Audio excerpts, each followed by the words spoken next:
Funding for this program is provided by Annenberg CPB.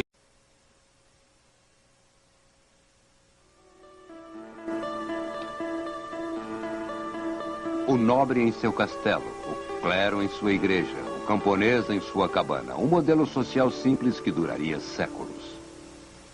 Mas embora fosse bem sucedido para restabelecer a ordem, o mesmo modelo alimentaria os fatores que drenariam suas forças. A ordem feudal, neste episódio de A Tradição Ocidental.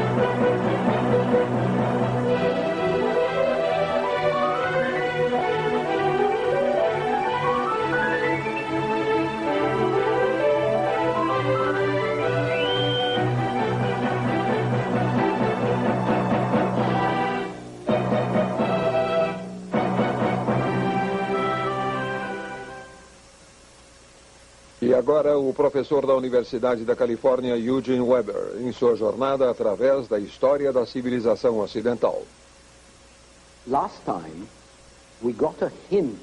No último episódio, vimos como era a sociedade feudal na Idade Média, com vassalos jurando lealdade a seus senhores e lutando por eles em troca de um pedaço de terra, e os camponeses que nela habitavam. Por um lado, havia uma aristocracia de senhores e vassalos que possuíam propriedades. E por outro, os camponeses, ou servos como eram chamados, que forneciam todo o trabalho e em troca recebiam uma permissão temporária para permanecer vivos. Mas havia também uma terceira classe, o clero, que era parte integral da estrutura de poder feudal.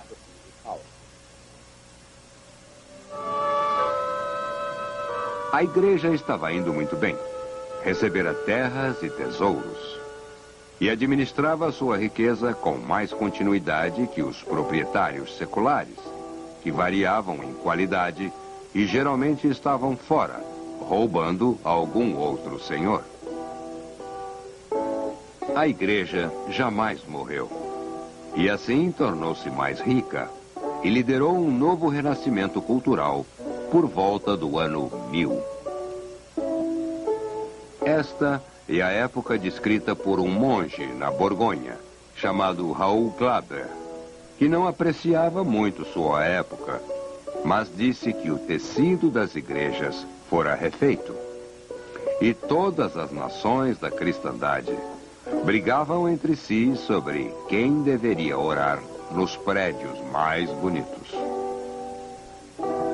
As igrejas das quais Glaber fala são do chamado estilo romano, ou romântico. O gótico foi inventado apenas um século depois. Mas elas são fantásticas, e enquanto a construção religiosa progredia, o mesmo acontecia com o pensamento religioso, ou melhor, o do clero sobre assuntos públicos. E isto produziu um novo modelo social, mais realista que o anterior, que tinha o rei como um homem de paz no centro da sociedade, protegendo todo o resto. Embora o clero ainda considerasse o governante cristão importante, agora ele era parte de uma sociedade cristã mais ampla, dividida em 3 categorias sociais, cada uma com uma função em particular. Os homens que oravam, os homens que lutavam e os homens que trabalhavam. Neste modelo, o espiritual é superior ao temporal, e a espada é superior à enxada. Alguns rezavam para salvar a alma. Outros lutavam para salvar os corpos e as propriedades da comunidade. E ambos mereciam ser sustentados pelos trabalhos de outros. Assim, abaixo havia os camponeses, trabalhando para alimentar a todos. Era um modelo simples, e sua simplicidade o manteve vivo por muito tempo. O modelo também proporcionava a justificativa para a inatividade, fazendo-o parecer honrada, e representando o trabalho braçal como desonrado, o que era quando o modelo foi concebido. Os que podiam, oravam ou lutavam, e os que não podiam, trabalhavam. Assim, a produção era uma atividade vulgar, e os nobres e os santos eram inativos e não produtivos. Pode-se argumentar que isto era contrário à tradição cristã, pois Cristo era carpinteiro. E algumas ordens monásticas, como a de São Benedito, exigiam o trabalho braçal. Como diz o ditado em latim, laborare est orare, trabalhar é orar. Mas a verdade é que as únicas razões pelas quais as ordens monásticas recomendavam trabalho era, primeiro, para evitar o tédio, durante o qual a mente poderia vagar em direções perigosas. E segundo, para ensinar humildade, exatamente pelo fato de o trabalho ser uma experiência humilde. Na melhor das hipóteses, o trabalho era um incentivo ao empenho espiritual. Sua tarefa era auxiliar na oração e contemplação para que pudessem prosseguir sem dificuldades materiais. A produtividade não era preocupação das mentes nobres, e esta seria uma noção que deixaria sua marca na sociedade e cultura ocidentais. Além disso, o modelo tripartite de clero, nobre e camponeses, que pretendia representar a ordem, na verdade criou atrito, amargura e hostilidade, geradas pela relação de poder que descrevia. Percebendo o atrito, a Igreja tentou minimizá-lo, propagando a noção de que a ordem social era baseada em cooperação e serviços mutuamente prestados. Este quadro, intitulado Alegoria do Bom Governo, do artista Lorenzetti do século XIV, reflete a ideia de cooperação e independência. O símbolo de justiça, paz, coragem, prudência, bem comum, magnanimidade, moderação e caridade apoiam-se sobre o povo unificado abaixo. E aqui temos a alegoria do mau governo, no qual Lúcifer é colocado ao centro e todos à sua volta são briguentos e egoístas. Na verdade, algumas pessoas cooperavam e serviam mais que as outras. Quando os bárbaros saíram da Europa Ocidental e esta começou a viver relativa estabilidade, os pântanos, florestas e terrenos desocupados deram lugar a vinhedos, pomares e campos. Novas vilas surgiram para limpar e cultivar as novas terras. O volume da produção continuou a aumentar. E como isto aconteceu num sistema que se prezava em arrancar o que podia dos trabalhadores na base da pirâmide social, a maior parte do superávit era transferida para os celeiros dos senhores e para suas mesas. O superávit estimulou o gosto dos senhores pelo luxo. E para satisfazer esta nova demanda, brotaram equipes de especialistas da indistinta massa de camponeses. Pedreiros, artesãos, comerciantes. E este renascimento da demanda por serviços causou o renascimento das cidades, onde acontecia a troca dos serviços. Centros urbanos foram insignificantes por vários séculos, mas nos séculos XI e XII, as antigas cidades renasceram e novas cidades mercantes brotaram em encruzilhadas, no cruzamento de rios e locais convenientes ao longo das estradas. No final do século XII, a civilização ocidental, mais uma vez, havia passado por uma mudança fundamental. Fora rural por quase 1000 anos. E de agora em diante, teria como núcleos dinamizadores os centros urbanos. Tudo giraria em torno das cidades, riquezas, poder e criatividade cultural.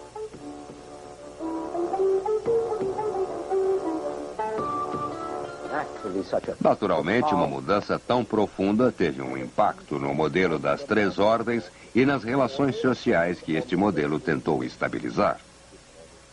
Em cada ordem, o progresso material complicava a hierarquia social. Na igreja, o renascimento urbano enfatizou a ruptura entre as ordens monásticas rurais e os mosteiros. E, por outro lado, o clero urbano, que crescia ao redor da catedral da nova cidade. Entre os aristocratas, a crescente importância da economia urbana deu mais força aos senhores que controlavam os mercados às custas daqueles que viviam nos campos.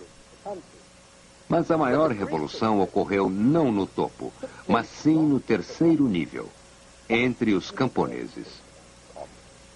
A mais baixa das 3 ordens tornara-se cada vez mais múltipla e diversa.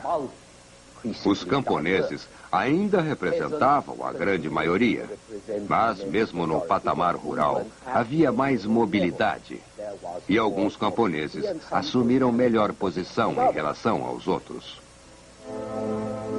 Mas o contraste era mais forte nas cidades, com seus artesãos, artífices, pequenos comerciantes e principalmente com mercadores, que operavam em grande escala e que, em alguns casos, haviam se tornado príncipes mercadores.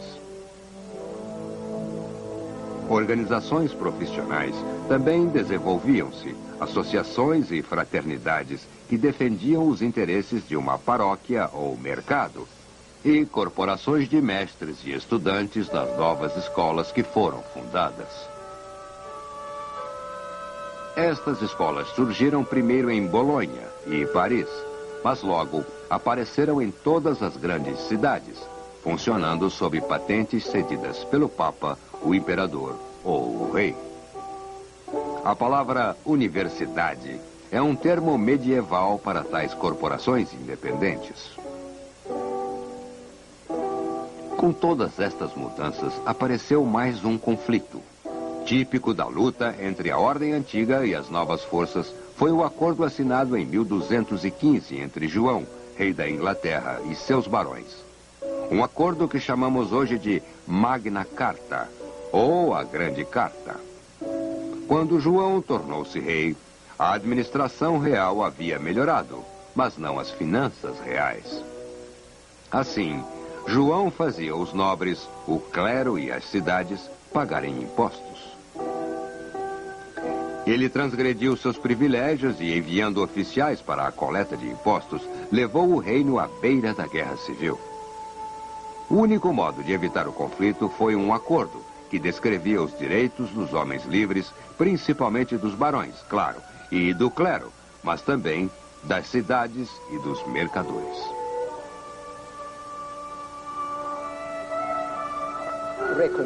Este reconhecimento dos novos interesses era significativo, embora ninguém levasse a carta muito a sério na época, pois os acordos feudais sempre eram quebrados. Mas de suas cláusulas nasceram os direitos legais básicos dos ingleses e também uma instituição representativa chamada Parlamento, concebida para assegurar que o rei manteria sua palavra e não abusaria de seus direitos. Assim, este documento feudal reacionário, criado para proteger os interesses dos grandes, tornou-se a base de instituições ainda mais progressivas no futuro. Nesta época, na Europa, a atividade econômica em todos os níveis havia afrouxado antigos impedimentos, enfraquecido laços feudais e lealdades aos clãs nobres. Com a prosperidade, a Europa tornou-se mais aventureira, interessada em progresso material, acreditando que o mundo fora criado para o homem e que o homem era espiritualmente responsável por dominá-lo. A época sugeria uma nova esperança para o sucesso pessoal e espalhava a espantosa ideia de progresso. A noção de que tudo realmente ficava melhor, de que a única esperança não estava apenas nos céus, mas na terra também. Era possível melhorar a vida trabalhando bastante, lutando bem e mostrando iniciativa nos negócios ou habilidade na administração dos assuntos de seu senhor.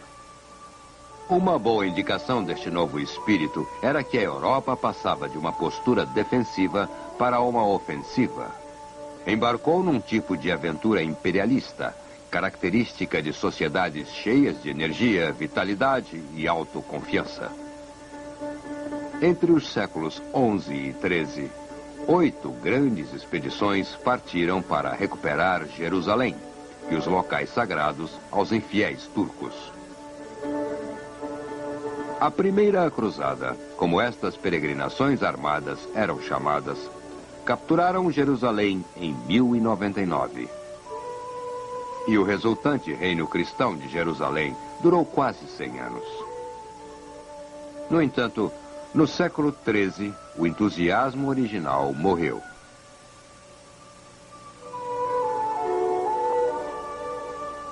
A Quarta Cruzada, em 1204, supostamente direcionada contra o Egito, acabou capturando Constantinopla e criou um reino latino que durou 60 anos. Mas as pessoas perdiam o interesse. No final do século XIII, todas as fortificações dos cruzados na Síria e Palestina haviam caído. E Acre, a última, sucumbiu em 1291. A recaptura da Terra Santa dos infiéis foi certamente um fator crucial que inspirou as cruzadas. Mas havia outros interesses também. O mais importante era a determinação de reduzir as lutas e a desordem na Europa, enviando-as para outros continentes. Ou se isso não fosse possível, o espírito feudal poderia ser útil, direcionando-o contra os hereges cristãos em casa. Todas as heresias ameaçavam o monopólio ideológico da igreja e, portanto, tinham que ser exterminadas. Assim, os primeiros hereges cristãos foram queimados na fogueira logo depois do ano 1000 depois de Cristo. No século XIII, uma cruzada foi iniciada contra os albigenses, ou cátaros, os puros que viviam na área de Albi, ao sudoeste da França. Os albigenses eram uma ameaça séria, pois consideravam Deus e Satã, bem e mal, como iguais no poder. Tudo que fosse material, o mundo e a matéria, fora criado pelo mal. Isto incluía a estrutura política, o sistema feudal e também a igreja, pois ela advogava que a salvação era possível neste mundo. Assim, os albigenses ameaçavam a todos no poder. Não podiam ser tolerados e foram exterminados sem piedade. Os cruzados da Idade Média não discriminavam. Matavam europeus com o mesmo entusiasmo que matavam os não-europeus. Na verdade, após a tomada de uma fortificação albigense em Béziers, quando um soldado perguntou ao bispo como diferenciar os bons católicos dos hereges, o bispo foi claro: mate todos. Deus vai reconhecer os que são seus. Mas o tipo mais popular de cruzada era aquela para converter os infiéis estrangeiros, de preferência os que não estivessem muito longe. E se não se convertessem, seriam mortos e bons cristãos eram assentados em suas terras. A reconquista da Espanha dos árabes foi uma lucrativa campanha, concluída em 1492, e as expedições que a Espanha e Portugal enviaram ao norte da África e o outro lado do Atlântico para a América também foram tipos de cruzadas. Assim, a tradição das cruzadas e a experiência colonial fundiram-se, assim como suas aspirações. Altos objetivos espirituais e baixos objetivos materiais. O desejo de sair de casa, de livrar-se de inimigos de fé, vigor, empreendimento e cobiça. Mas, ao mesmo tempo, as pessoas tentavam afirmar-se, sem controle dos mais velhos e melhores, e principalmente da igreja. No século XII, uma profana cultura secular parecia emancipada da igreja, às vezes crítica da mesma, refletindo um novo público de pessoas urbanas, que queriam desfrutar de sua nova prosperidade e de senhores e senhoras que queriam desfrutar-se mutuamente. Em Colônia, na época a cidade mais importante da Alemanha, um poeta urbano escreveu uma canção cujo primeiro verso pode ser interpretado assim. O caminho primaveril eu percorro, direto para a gruta de Satã. Ignorando a virtude eu corro, vivendo uma vida tão vã. Não espero ao céu chegar, meu lema é ceder ao prazer, já que minha alma irá queimar, salvo minha pele, é o meu dizer.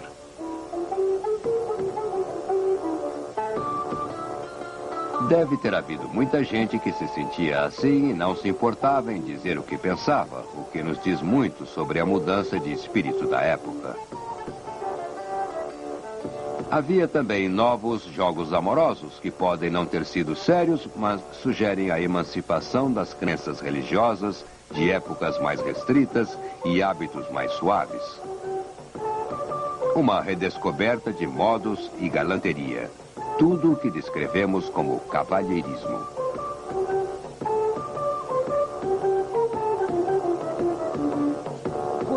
Um bom exemplo disto é um romance conhecido na época. Por volta do ano 1200, em algum lugar da França, um trovador, um poeta e cantor viajante, criou a história de amor de Aucassin e Nicolette.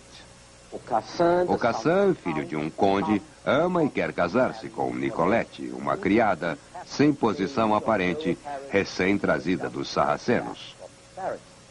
Aucassin deve casar-se com uma garota de sua posição, filha de um rei ou conde, e se ele tornar Nicolette sua amante, jamais entrará no paraíso, mas irá para o inferno.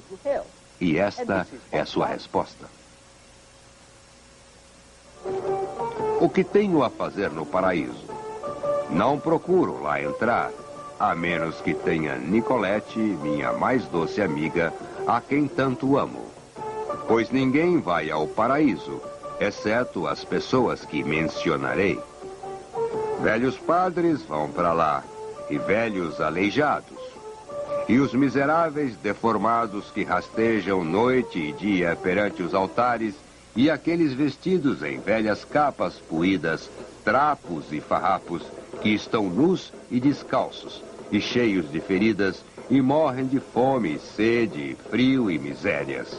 Estes vão para o paraíso. Com eles não tenho nada em comum.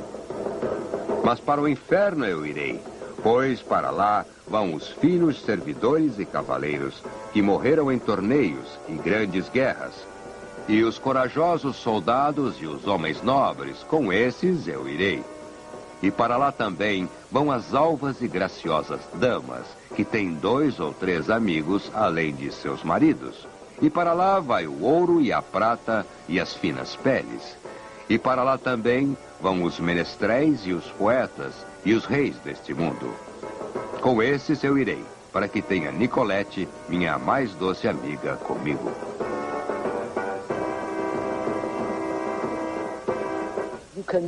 É possível ver aqui uma reversão de todos os valores aceitáveis. Enquanto seu pai recusa a ele a permissão para casar, Aucassin recusa-se a lutar na guerra que ameaça as propriedades de seu pai e as suas. Finalmente, pai e filho fazem um acordo. E Aucassin luta e vence, para descobrir que seu pai não mantém a palavra. Não. Ele não deixará que Okassan veja Nicolette.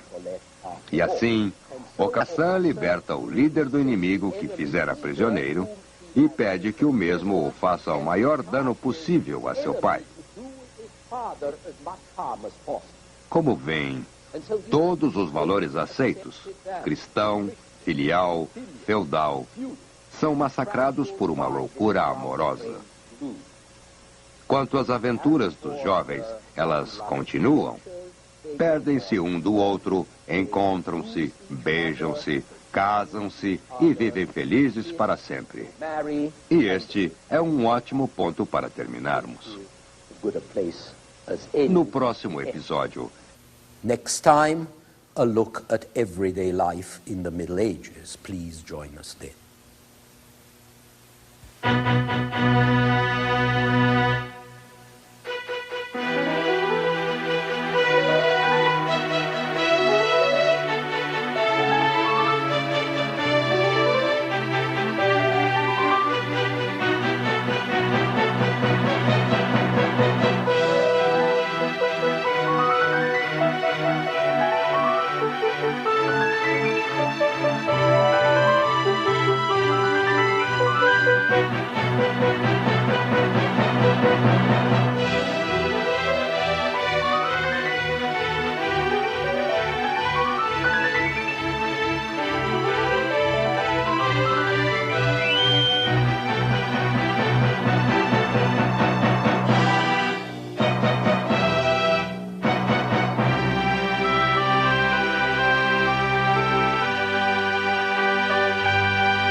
Funding for this program is provided by Annenberg CPB to advance excellent teaching.